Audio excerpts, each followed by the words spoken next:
Run it up, then run it back. Run it up, then run it back. Run it up, run it back. Run it up, then run it back. Good Tuesday morning and welcome to the post-Christmas edition of Run It Back. We're all here today. Shams Charania, Stadium Insider, coming to us from Chicago. Chandler P out in LA. Lou Will in Atlanta. Yes. Oh, yeah. Are you?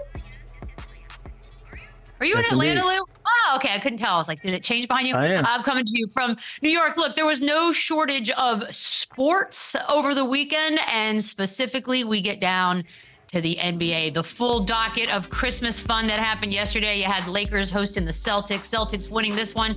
Weird. First Christmas Day win over the Lakers, 126-115. They've met 3 times. Kristaps threw in 28. Anthony Davis, 40 and 13. But we want to focus on what LeBron James actually said after this game. He said he does not think that the Lakers are where they want to be able to compete with the top teams. Lou Will, do you agree? Yeah, how they're currently built, I just feel like they lack consistency. They're still trying to find that definitive group that they're going to start games with. They're still trying to find a group that they're going to finish games with. And in between that, they just lack consistency because of that. They've put a lot of stock in some of these guys that just aren't playing to the level that they need to be playing. So with this team sitting in 11 in the West, it's going to be an uphill battle for them to get inside of this playoff race. And so I agree with the things that he said. At this point, for them to compete with the top teams, they got to play better. They got to be more consistent.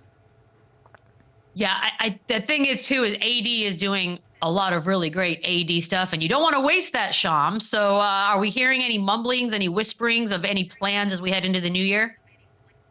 They're going to be patient. I think the Lakers front office has shown they're going to do their due diligence around the league. Zach LaVine is a player we've talked about for weeks as a player that they're going to express interest in. He has to get back on the court, though. He's been sidelined. The hope is that he's going to be back at some point in January. He's got to show that he's going to be back on the court.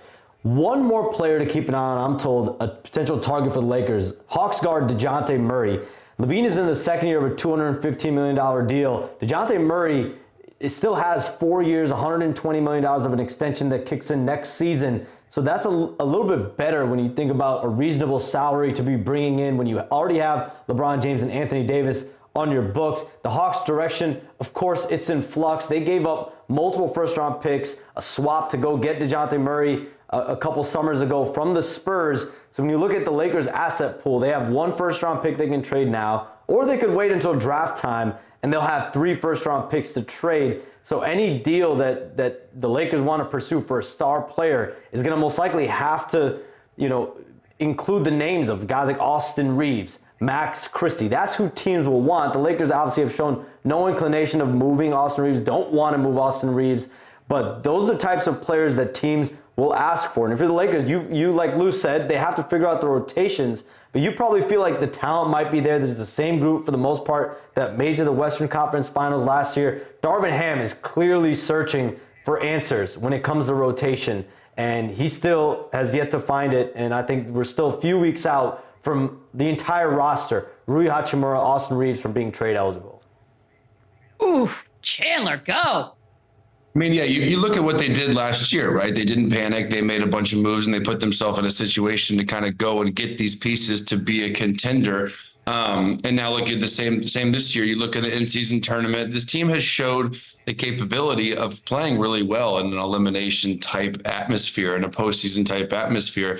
There's just these kind of, who's going to get traded? Who's it going to be? Are they going to move Rui? Are they waiting for this D'Angelo Russell? They just moved him to the bench. So it feels like there's a lot of questions on what they want to do. But as far as talent-wise, I think they have enough talent now to compete. They have the depth. I do love the DeJounte Murray thing, Shams. I think he's perfect. He's a young asset that they can kind of go with into the future. He doesn't exactly fix their shooting woes that we talk about, how they need a little bit more outside shooting. But I love that fit almost more than Zach LaVine, especially with the unknown of his injuries. But I think LeBron's talking about effort. He's talking about ever since that postseason tournament, ever since that championship, they've really been struggling. And there's been a target on their back, and they just haven't been performing up to the expectation. So I definitely expect they have enough. And this is a team that once they have their team going forward into the playoffs, I don't think they really care who they play. They think they can match up with anybody. They think they can beat anybody. It's all about health and consistency, like Lou said. But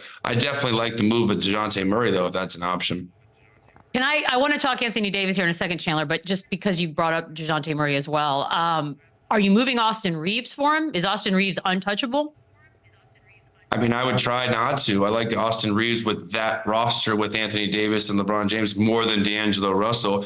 Now, if you can throw in a Max Christie, a Rui, D'Lo, how much are you willing to give up for DeJounte Murray is the next question for me. But I like him talent-wise. I like him fit-wise. But I still look to that roster last year when they really kind of exploded. They got perimeter shooting, and that team that they threw out there in the beginning was not a good shooting team, and they ended up fixing that. But as talent-wise, yeah, I love it, but I'm not willing to give up Austin Reeves quite yet for him.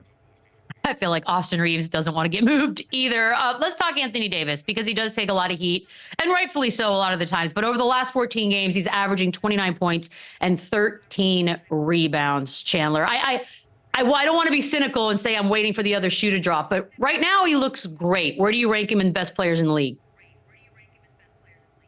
I mean, listen, he's always had the talent to be one of the best players, if not the best player in the NBA. Going back to high school, the guy was the number one player in high school, and he's had that talent, whether it's been health or consistency or whatever it is. It seems like he's always taken that back seat and leaving you wanting more. And the last 2 years, it didn't help him that Joel Embiid and Jokic have kind of take that huge leap forward to be known as the best big guy in the NBA. So that's where it kind of was with him, and he's kind of been the back seat now to those guys. But when you look at these numbers, I mean, 29, 13, 2, he's dominating the defensive end. Even he's doing things that aren't showing up in the stat sheet where he's altering shots. He's coming weak side. He's been huge for them. And this is the version of him that LeBron has talked about in the first season, that this is his team. We need to go through him. He's got to be the guy. And as good as LeBron has been, Anthony Davis has been better, and he's been consistent. So I'm happy for him. He's in a great place.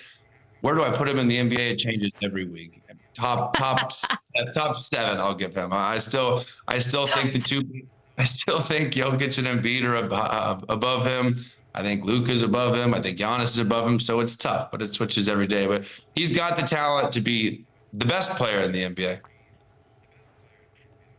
Lou? Right there, like it's there, and it's been proven, and that's the frustrating thing about Anthony Davis is, you look at Joel Embiid, one of the top teams in the East. You look at Jokic, one of the top teams in the West. Then you look at the Lakers team. You are standing next to LeBron James, who's at 39 years old, playing out of his mind, giving you guys an opportunity to win basketball games. So, and you guys are sitting at 11th in the West, and so.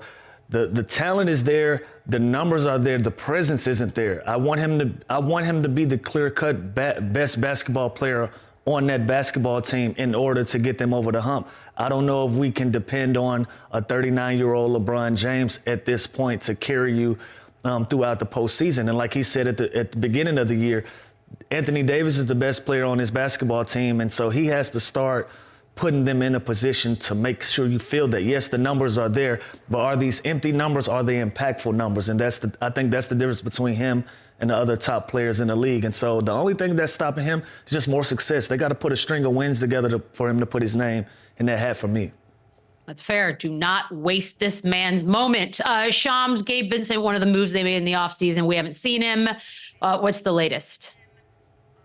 I'm told he's going to soon undergo arthroscopic surgery on his left knee. This is an issue that he's been dealing with all year. He rehabbed it for 2 months, finally came back about a week ago, and he still has swelling in that knee, so he's going to undergo this procedure. He's going to be sidelined, Michelle, for 6 to 8 weeks from what I'm told. Ugh. This is just a gut punch for Gabe Vincent. It's a gut punch for the Lakers. This is someone that was their biggest signing in the offseason. He was supposed to have a big role. He was supposed to compete with D'Angelo Russell to start on this team, and now he's out, at least potentially through the trade deadline. The swelling in his knee has become an issue, and he's soon going to undergo surgery. I'd like to add, I think that sucks. Shams, that's one of your not as great news stories. Chandler, Kristaps Porzingis. I don't know where you had the Celtics last year, so let's just put them here.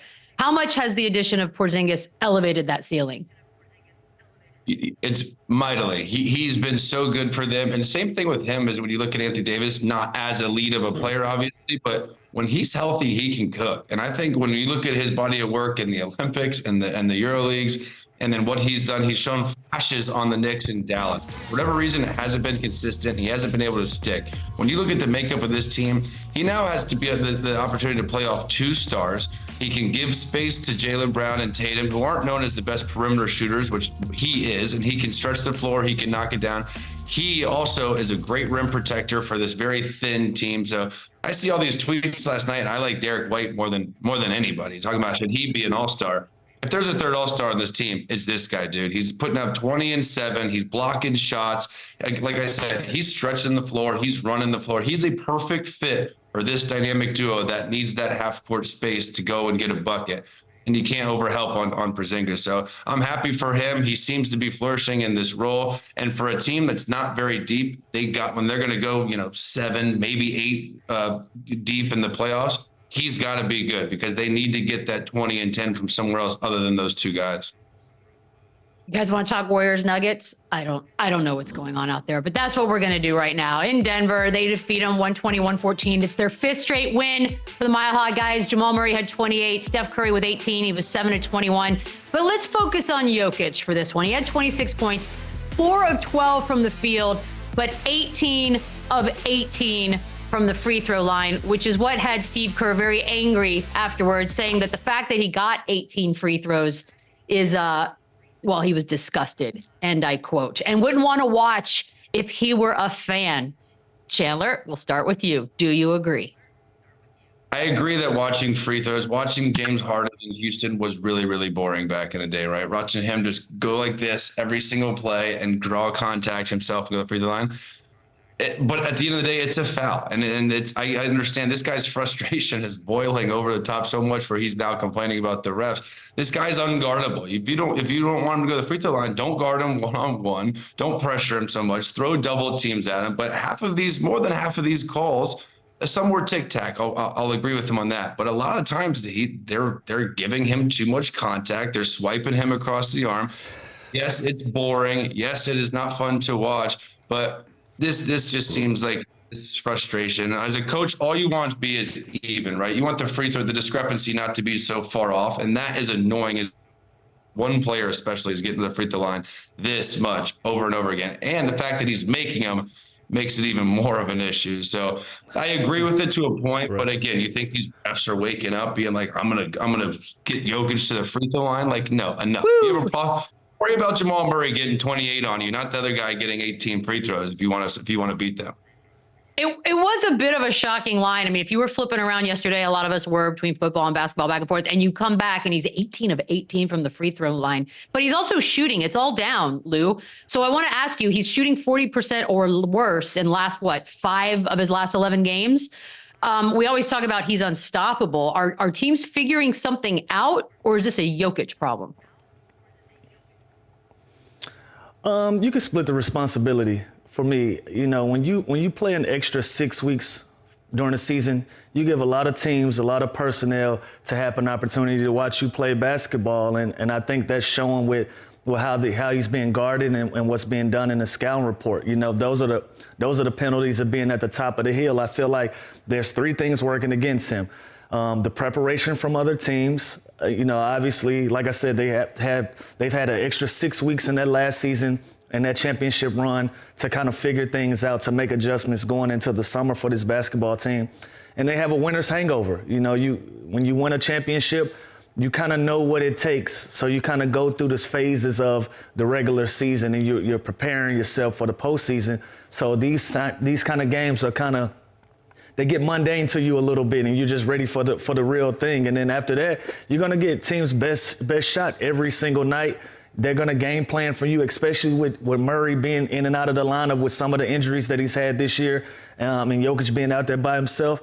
These teams are gonna load up on him, gonna try different ways to guard him, and I think it's showing in how he's shooting the basketball. And at the end of the day, even though he's shooting under 40% in the last 5 or few games, like you said, he's getting to the free throw line. He's made adjustments as well. And so, I think it's an even swap so far. Look, if you watching the Warriors feels like we're watching the Chiefs. Like I just don't know what's happening. It's a dynasty that's crumbling. Steph Curry specifically has scored fewer than 20 points in 9 of his last 10 Christmas Day games, but he really is also, I think, the only guy doing anything. Chandler, is there an explanation for this that you can come up with? I don't know if it's a coincidence of Christmas Day or what, but when you play like Steph Curry and you launch these shots and you take these shots, there's going to be some nights where you just don't make them, and it's going to look really bad. It's funny you said that because I was thinking about the Chiefs and Warriors are very similar yesterday, and watching Mahomes is like watching Steph. Like some of the interceptions he does, like some of the shots Steph takes, they're very similar. It's funny you just said that, but. I don't put any stock into this. It's Christmas Day. I don't feel like he's played on the biggest stages in the world. I don't think Christmas Day gets him rattled. It's just, it comes with how he plays. He takes these unorthodox, crazy deep, crazy long shots. And there's going to be some games where he's, only makes 20, 25% of them. And they look a little, crazy, but no, this is Steph Curry we're talking about. I'm more worried about the makeup of this team, the future of the head coach now complaining about foul calls, the suspension of their third best player. I'm worried about a lot of other stuff other than Steph Curry, struggling on Christmas Day. Same. Shams, we are at game 7. Draymond has now missed 7 games. Is there any news leaking out of the San Francisco area? Well, Draymond Green has started counseling. We reported on that last week. He has also started check-in calls with the league, with the union, as far as his progress week to week. This is still something that's going to take a little bit more time. The sense around the situation, from what I'm told, is still Draymond Green at the earliest will not be back until the 2nd or 3rd week of January. So that would put him at anywhere around 12, 13 games of an overall suspension. The Warriors, 7 games, like you said, Michelle. They're 5-2 without Draymond Green in the lineup. They went on a little bit of a winning streak. You're seeing Jonathan Kuminga play a lot more. Trace Jackson Davis is playing a lot more. They're relying on a lot of their young guys. Brandon Podziemski. So this is a different era right now for the Warriors. They're relying on 3 young guys. They have not done that in past years. When you think about guys this young in the rotation. But what I'm actually curious from Chandler and Lou's perspective, you're integrating a guy like Draymond Green back into the fold in your locker room. How are you handling that? This is going to be his 2nd time he's been away from the team this season for an extended period of time. How are you bringing him back after like a month away? I think he's been with them so long. I think it'll be natural, right? I think it'll be a natural thing, even though this is a longer lapse than usual. Draymond has been out with some injuries and some issues as well, and this team has always adjusted. And the way that he plays, the way that he integrates himself back in the system, he's going to be a defensive guy. He's going to play with energy. He's going to get those guys open on screens, on rolls. He knows this offense just as well as anybody else. And like he's mentioned in the public before, he is that defense. He's the anchor of that defense. So I think it'll be a seamless thing for him to come right back.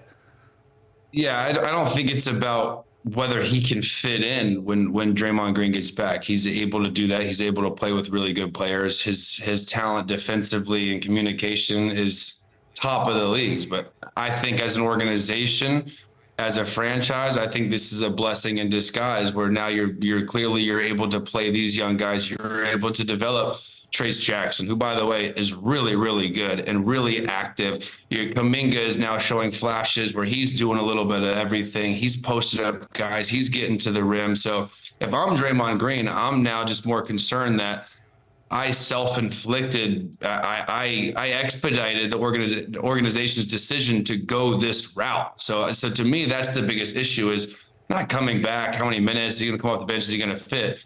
Now, what's his role at all moving forward? And we always talk about kind of this dynasty. Is it over? Is it not over? Are they going to re-sign Clay? I think they're starting to realize that Draymond Green's definitely not a part of this future. All right. Well, they paid him, so I don't know what they're going to do there. There was another game right here in New York, first game of the docket. Well, the Bucks were on a 7-game winning streak, but that is over. Jalen Brunson with 38.6 assists. Damian Lillard had 32 and 8. Giannis 32 and 13. But Jalen Brunson is the story of this one. And of course, this was a week in which Becky Hammon said that he was, quote, too small to be player 1A on a championship team. Do you agree? I agree in this scenario. I agree that on this team with that 2A or 3A or C, whatever, 3B, whatever 2 and 3 option they say, this makeup doesn't have the championship DNA, right? If it's going to be Jalen Brunson as the number 1 guy, number 2 has to be way better. Number 3 has to be way better. Number 4 has to be better. Is he a really, really talented player? And can there be 1A guys? Of course. There's Steph Curry's, there's Chris Paul's, there's Allen Iverson's. There's small guys that have led a franchise and been the best player on the team. I think it's just when you look up the makeup of this team, it's the other guys that they're going to have more for. They're going to have one of the deeper teams in the NBA for this to work. But yeah, Jalen Brunson, he's an absolute stud. He's an all-star. He can do it all. I love how he got here. He wasn't a highly recruited guy. He wasn't ever talked about. He's just business as usual. We talked about before the show. He's got the biggest heart in the NBA. He plays tough. He can shoot. He can post up. He gets his teammates involved. He's everything you want in a point guard on your team. It's just, is he the best player on a championship team? He's not this year. Like, the Knicks aren't a championship team, and he is by far their best player. So I agree with that, but the comment is a little strange because literally the best point guard in the world is, and I know she said there's exceptions and stuff, but there's plenty of little guys out there that can carry a team. The little guys getting no respect. Lou, this was a big win for this Knicks team, but I feel like we're still waiting on them to do just one more thing, maybe add one more piece. If they can get these types of wins, shouldn't they do everything in their power to add a star and make a run? I'm on the fence about it because, you got to realize that this team has another all-star on that group with, outside of Brunson, and that's Julius Randle. If we can get Julius Randle to play better, if we can give R.J. Barrett another year or so to come into his own and start seeing some fruition in his development, I think you got a pretty solid core. In the NBA where there's so much turnover and teams are going in different directions and trading and switching teams is so prominent, sometimes I think it's okay to just stand pat with the group that you have. And so I think they can go out and get a guy that can bring them something, that can make another splash. But, this team is doing just enough for the Knicks to not really ring the alarm in that area. And so I like where they are. It still feels like something is missing. I don't know what it is. I can't really pinpoint it and put my finger on it. But, they have actual all-stars on that basketball team that can get them somewhere if you give them an opportunity to develop. So we'll see what happens in the future with this group. Shams, you have an interview with Julius Randle coming up. What can you give us a teaser? Yeah, I do. I think the biggest thing for Julius Randle has been he had ankle surgery in the offseason, and he got off to a super slow start. 13 points a game, 10 rebounds a game the first 6 games of the season. He was shooting 27% from the field, and we've seen the back and forth with him and Knicks fans. To him, the biggest takeaway I've gotten is how motivated he is by that back and forth he has with Knicks fans, and I think when he's playing well, they're rolling with him. He scored 20-plus points in 14 straight games. He's finding his stride. And in this month of December, he's averaging 27, 9, and 5, 55% shooting from the field. So there's happiness at times. People make a lot out of it. There's a back and forth with the fans. But he told me he wants to win in New York City. He wants to win with the Knicks. And he is locked in long term, but there's no question the Knicks are continuing to look at stars. Could he be a part of something long term? We'll see. But right now, this is the group that the Knicks are rolling with. I love it. The relationship with the fans. They'll let you know. Shams, thank you so much. We will see you bright and early tomorrow. We'll take a quick break right here. When we come back, Kenny Beecham is back. We're going to talk all things hoops when we return. Run it up, run it back, yeah. Run it up, run it back, yeah. Run it up, run it back, run it up.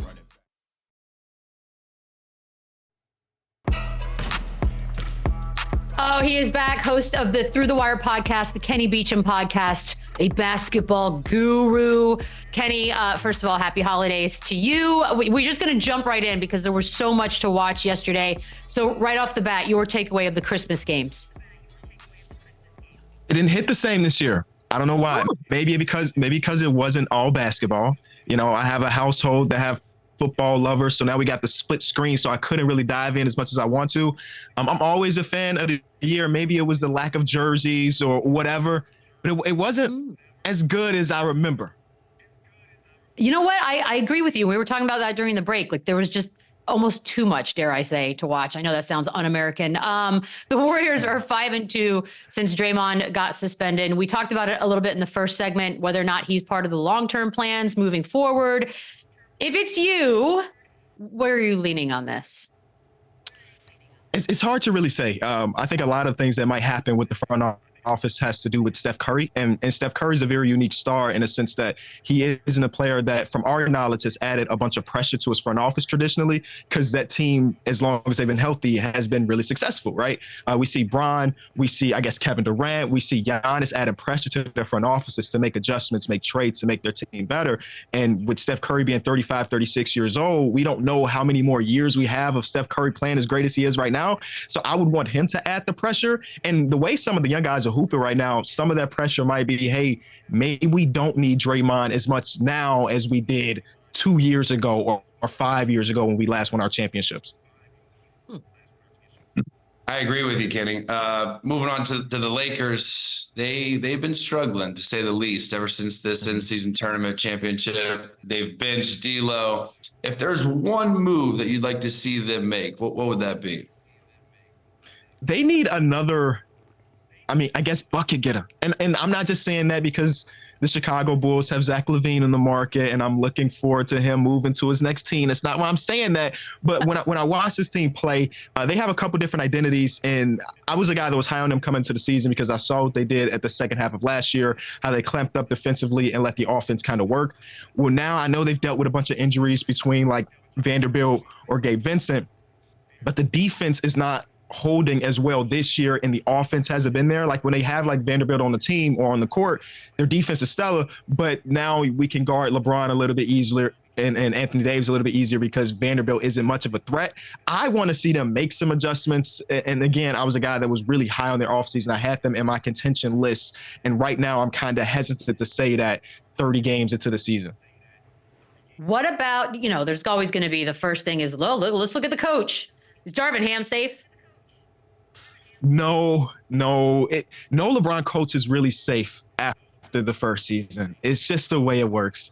Should he be safe? It's hard to really say. I know a bunch of Laker fans that are in my personal life that hate his rotations, and I kind of like the idea of him switching it up, having D'Angelo Russell come off the bench, having Austin Reeves come off the bench eventually.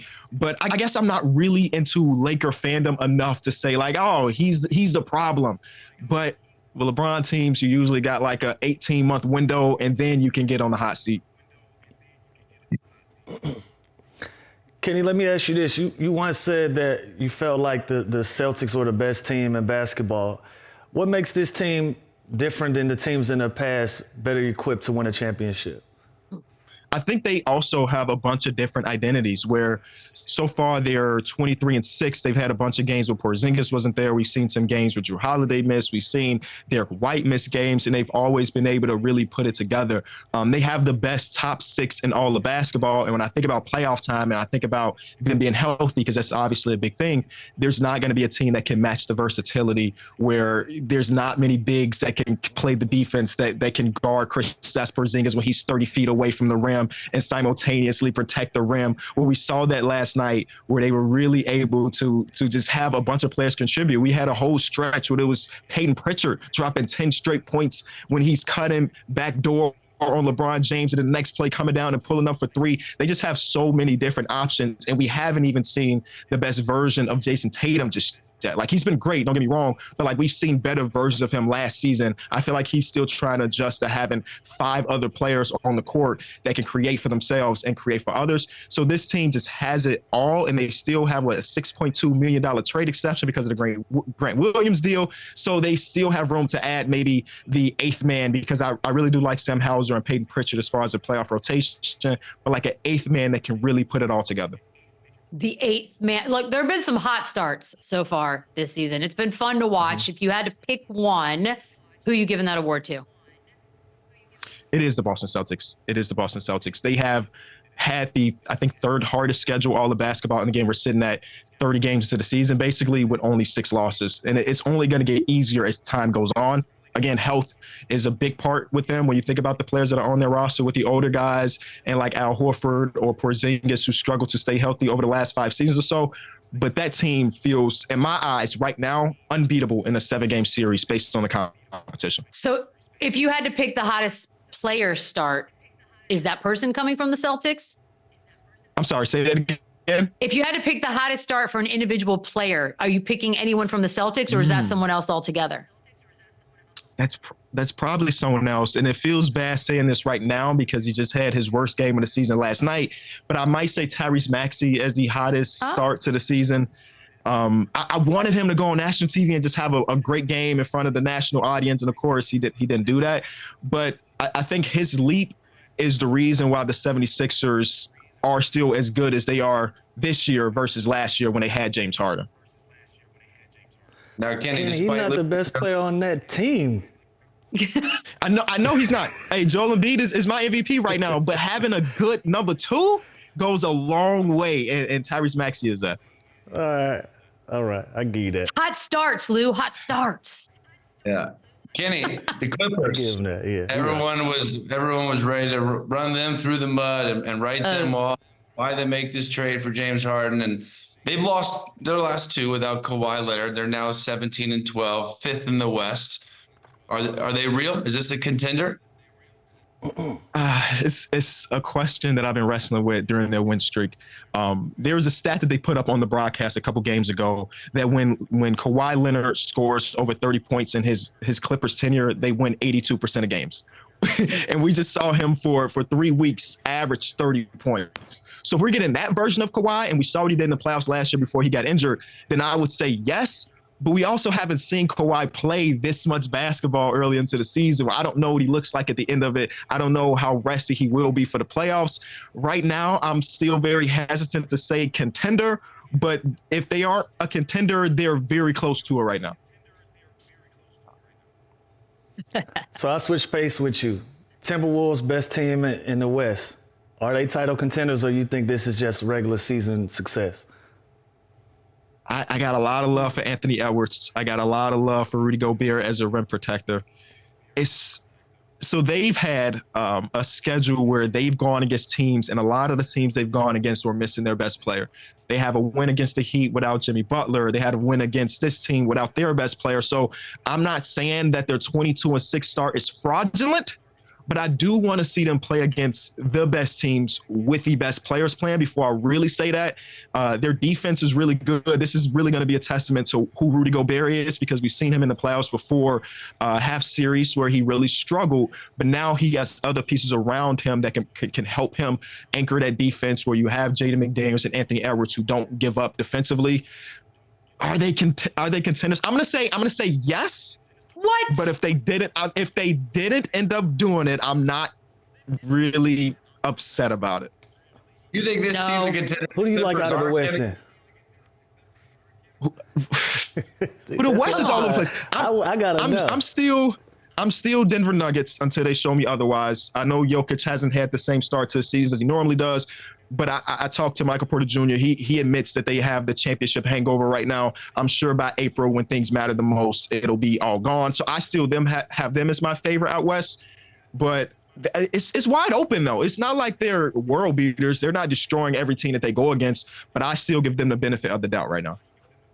All right, let's talk a little Grizzlies. Obviously, Ja Morant is back, and since then, they've won all 3 games. I mean, the hole that they've dug for themselves is obviously very deep. Can they still make the playoffs? Yeah, because we have some teams out West that are not competitive at all. We have like the Spurs, we have the Utah Jazz, where they could just jump up them really easily, and they're playing a different brand of basketball. Well, I guess it's the same brand that we saw last year when Ja was healthy, but a new brand compared to before he was healthy. Where I do believe that they could win at a pace of about 50 wins, and that would put them in like a play-in range. I mean, I don't know. I'm not saying they're finishing the season at 50, but I'm saying that from the point Ja got there until the end of the season, a 50-win pace, and that will put them like at the 7th seed. And we've seen them go into a play-in game before in the Ja Morant era and win games. So I think that they can still make it happen. There are some teams out there that are really taking a step up, like the Houston Rockets, that we don't know for sure if the Rockets are going to be a team that can hold on for a full season. So I would give the Grizzlies the benefit of the doubt. It's going to take a lot for that team to climb uphill. You know, they basically got to win 85 to 90% of their games. They got to play perfect basketball, but they have one of the top point guards to do it. What does Ja rank in your list of point guards so far? Man, what does he rank? So the last time I was here, we were talking about point guards, and we didn't mention Ja Morant because he didn't play. I mean, when you look at his first game back versus the Pelicans, that was like a storybook movie type stuff, like coming back and hitting the game winner, putting up 30 points. He's comfortably in my top 5. I don't know if he's comfortably in top 3 though. So maybe 4 or 5. Maybe 4 or 5. Why are you laughing, Chandler? I like that. Just gotta name them. I've been drinking the juice on the Jalen Brunsons, the Tyrese Halliburton, the Tyrese Maxeys, and now Ja Morant's back, and I feel like it's Steph, Luka, and then I feel like it's Ja Morant. I feel like he's the next one up, which is crazy though. We have so many good. It's nuts. Kenny, Zion seems like he's always taking all this crazy criticism, whether it's his work ethic, his weight, him hurt, whatever it is. Do you think some of that, all of that, none of that is warranted? I think some of it is. I think it get a little bit too personal for my liking. But it's only thing I do is compare Zion to Zion, right? The best version of Zion a couple years ago, where he was averaging 28 on 60% shooting and he was missing shots to get in his own rebounds. That's the version of Zion I want. I'm not comparing him to this fictional version of him that was supposed to be the next LeBron James or whatever they said after his rookie season or whatever. If we could get him back to that version, again, I know it's a stretch because he is gonna be one of the top 10 players, but we haven't got that. And the Pelicans are a team that have the depth to be really, really good, but they need their 1A to be a 1A every single night. And there's too many times I'm watching close games of the Pelicans and he's just sitting in the dunker spot where he's not really involved in the actions, and he had been involved in the actions through the first 3.5 quarters. And I think that's something that happened in that Ja Morant return game. We kind of just waited around and let Brandon Ingram do his thing. And B.I. is a killer in himself, but having both of those dudes be really good options offensively can go a long way. So I think it's somewhat warranted, but it has been overdone at this point. I like that. It does feel personal at times. Let's talk Cleveland for a second here. They're 17-13. And something bad is in the water injury-wise, because now you got Evan Mobley, Darius Garland. The Donovan Mitchell stuff, it will never quiet, right? But at this point, if you're the Cavs, are you really entertaining the idea of maybe trying to move Mitchell and make a change? I would say yes, because all we've heard since he got to Cleveland is that one day he wants to play for New York. He obviously is going to be done with his contract relatively soon. I think he's got another season after this and then a player option at the end of it. And if we believe that that's the case, then this is the time to get the most value. I feel like in the league, we get so many organizations that tell themselves that we can convince them to stay. And then we get to the point where he's got 3 months left of his contract, and then we're trying to trade him, and we don't get the same value back. I mean, I think it was a worthy shot to trade for him, but I think the core and the version of them that's going to compete for championships have to do with Darius Garland and Evan Mobley hitting their next steps. And I think they might have just increased the timeline a little bit too fast for me. And I just saw Craig Porter Jr. act like Andre Miller against the Bulls the other night. I think they'll be fine. They'll be fine if they make that trade, and they'll get back pieces that can improve their depth, and they'll be all right. Okay. So Cleveland's fine. Then let's concentrate on the Knicks side of things, because now it looks like Mitchell Robinson's out for the season. That's a big loss. If they were, in fact, to figure out a way to bring Donovan Mitchell over, talk to me about who you move and what does that look like on the court? I think that the trade. So the Knicks have a bunch of different draft capital picks, which obviously will go a very long way because the Cavs already traded 3 to get Donovan Mitchell into the door. So I don't know the exact number, but some trade pieces and draft capital, probably like RJ, and then whether it's Quickly or Grimes, who's already been relegated to the bench. It's something like that. Again, I'm not a GM. Shams will probably do it way better than me, telling me what the noise is. But I have my closest friend is a Knicks fan, and he loves Donovan Mitchell, but he also loves Jalen Brunson. Mm-hmm. And he is a guy that's like, if the trade happens, I'm cool. But if it doesn't happen, I'm cool too. Because though he didn't go full Becky Hammond, he does believe that having 2 6'2" point guard or 6'2" guards as your backcourt will be a little bit tough to win a championship that way. But if Donovan is saying he wants to come to the team, I think Leon Rose has to do what he can do to make it happen, because it's only so often that you can get a guy of that caliber in the locker room, and you figure out the rest later. Well said. Your Bulls, they've been kind of sneakily playing pretty good lately without Zach LaVine. They're 8-4 since he's went to, on the inactive list here. What's going on here? Do they move him? Do they roll with this team? What we got? I think that they should still be trying to move him. Obviously, all of the rumors are that the market isn't as great as the Bulls kind of anticipated, but I'm loving having Kobe White with the ball in his hands. We saw this towards the end of last season where he did look really good the second half. And then the first 10 or so games here in Chicago, I mean, he was shooting very poorly. And I was just like, that's not him. Now, he's also not the player that's going to shoot 60% from the field, 50% from three, and 97% from the free throw line. But he has been really good. And this team has a new, flair to him. We set our record for most assists in a single game a couple times since the Zach LaVine injury. So I would still be looking to move him. When he gets to the point where he is healthy, it's going to be an interesting conversation to figure out what do they do, because again, the team has been rolling and they were awful when he was playing. Maybe we get him buying back in. I don't really know. I'm kind of enjoying the good vibes. This was a team that I had no plan to drive into the United Center to watch, and I've been to 3 games since Zach LaVine has been out. So it's been really nice. Now, for Zach LaVine fans, where should Zach LaVine go if you're following that? Well, there was a year where the All-Star game was here in Chicago in 2020, and Zach LaVine was, doing his thing and doing his media run. And then he went on TV and said, I would love to play with a player like LeBron James and a defensive anchor like Anthony Davis.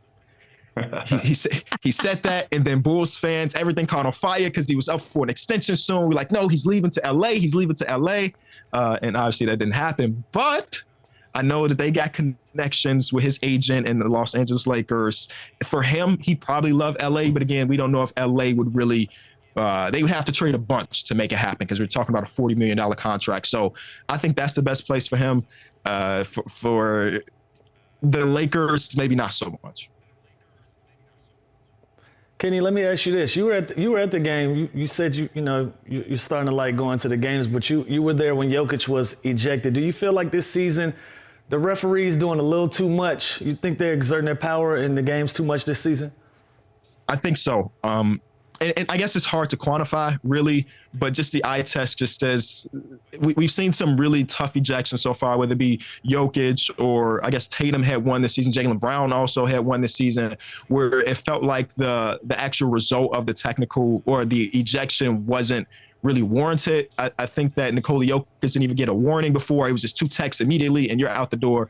And it happened to be a game where it wasn't Serbian Heritage Night, but there was a large Serbian population in the United Center. For the people that don't know, outside of Serbia, Chicago has the most amount of Serbian, like the biggest Serbian population. So anytime Jokic is in town, everybody's there to see Jokic. I was there to see Jokic, and he only played like 12 minutes, and I was really upset about it. So there has been a power dynamic where there are players that don't have as much of a leash as far as what they can and can't get away with, and other players like Jokic have a shorter leash. And when you're talking about one of the top players in basketball, we don't want to see him ejected without a warning. Give him a technical for the words that he said, and let's go back to basketball. Luckily for them, the Nuggets still pulled out that win. But for the fans, I saw a lady that literally walked out of the United Center when Jokic got ejected. Like, that's not even that's not a story. That's real life. So for us fans, when you think about all of the people that are buying tickets to these games, it's just too much. Did you boo? And then I'll ask you my real question. Yes. Okay, good. I just want to make sure that you were booing. That's important to me, Kenny, that you boo. All right, Pistons, it's 26 straight games right now. Here's the next, I think, 5 games. Nets, Celtics, Raptors, Rockets, Jazz. Can this thing go 31? It definitely can. It definitely can. There was a night where there was 7 games of basketball on, and the one game that I watched was Jazz versus Clippers. No Larry Marketing, no Keontae George, no Jordan Clarkson. I was like, if history is going to stop, it's this game. And they lost that game by double digits. Oh. This team has no business being as bad. When I look at the roster, they have talented pieces, right? This is not a team that looks like 26 straight losses, but we might get to 30. And oh, God. History is history. I'm here for it. I mean, maybe there's miserable. Stinks. Yeah, what's it like in the locker room? That's damn near 2 months of just straight L's. Like that's hard to do. What would you guys do? Would you fight with each other? I Like, can't what imagine the happens? practice facility right now.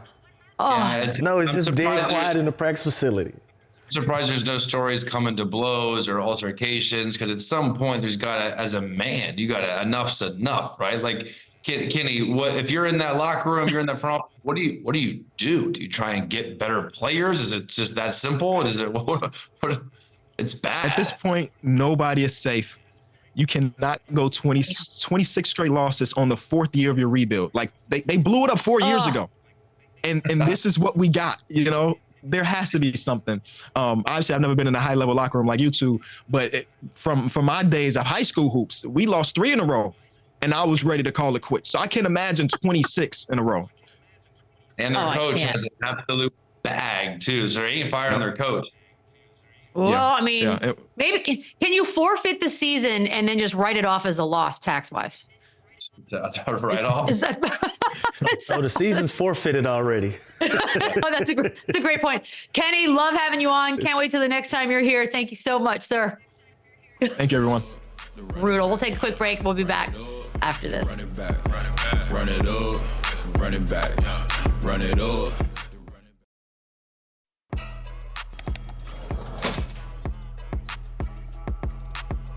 Oh, are we buying that? Okay, Lou, I'm starting with you. Russell Westbrook said he doesn't think that too many people are defending better than he is right now. Do you agree? You buying that? Not buying it simply because he's coming off the bench. He's not getting those marquee matchups. You know, he's guarding a different caliber of player. Even though he's playing extremely well, I give a lot of credit to Russell Westbrook, but I'm not buying it simply because he's not getting those marquee matchups. Okay, that's fair. That wasn't smack talk. Chandler, Jaylen Brown said that he feels like he is playing the best basketball of his life. You buying that? I think he's playing pretty good. I think he's averaging 23, 5, and 4. But when you look at him, I think it's more about efficiency, right? And he's only shooting 33% from 3 and 73 from free throw. You get that up a little bit. Now you're talking about close to a 30 a game. So then I'd say yes. He's consistent though. He's getting better. He's knocking down more shots. But once he gets that 3-pointer up closer to 40 and the free throw over 80, then I think he's playing the best basketball of his career, because then he's averaging close to 30 a game. Okay, I like that. We could set goals for ourselves. Lou, Joe Mazzulla said that Derek White is an all-star. Are you buying that?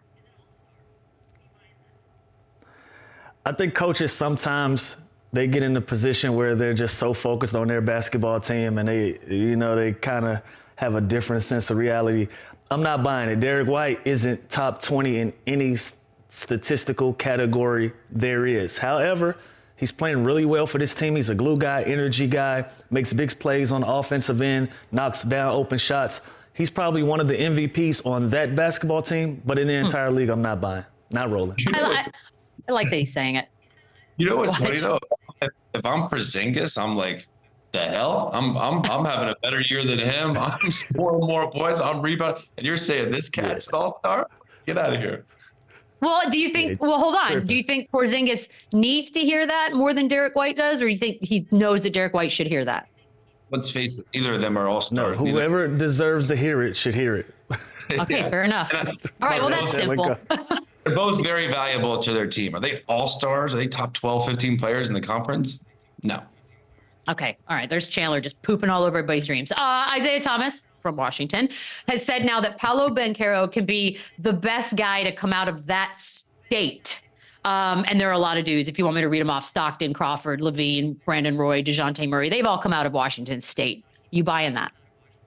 I mean, that's a tall task. That's a lot of talent, a lot of great resumes on there, but people love this kid. Mike Miller went on record the other day, says kid's going to be a Hall of Famer. Now Isaiah Thomas, who reps Washington hard, who's boys with all these other guys saying he's the best. He's got the tools. I'm buying it if Isaiah is saying it. He's got the tools. He's got the talent. He's got the keys to a franchise for the next, 7 years. So yeah, I'm buying it because this kid can be an absolute stud for the foreseeable future. Lou, you got lucky because this is my favorite one of the day. Former NBA All-Star Kermit Washington said Draymond would never slap anyone in the 90s because, quote, he'd have been in the hospital every other week. Are you buying that? No, I'm not buying it because I see video of guys getting slapped consistently in the 90s. It's some guys that we only know of them, and they're only relevant from their careers in that time span because of how physical they played. It wasn't because of skill. It wasn't because of a talent. It's because they were slapping the hell out of people and knocking people out of the ground. And so I think Draymond Green, he's going to adjust to the times. You're going to adjust to the temperature of the game at that time, and you are allowed to get away with certain things. He's still doing it now, and he's not even allowed to do it. So in a time period where it was a little bit more acceptable, I think people still getting slapped at the hands of Draymond Green. So I'm not rolling. Well, Adonis Haslam said that he thinks he's only hitting players that won't retaliate. Yes or no, Chandler? Because that's something. I don't agree with that either. It's not like he's picking on point guards or little dude. Like he went straight at Nurkic, who's a big dude. Like, you know what I mean? Like Rudy's a center. Like he's not like he's going at little guys. So I don't agree with that. And I agree with Lou too. I think if he was back in the day, I think he's doing even more because there's less punishment he would have get. Slapping sounds so bad. All right, that's it for us. We will be back tomorrow on Wednesday. Enjoy your evenings. Run it back, yeah. Run it up, run it back, run it up, run it back, run it up, run it back, run it up.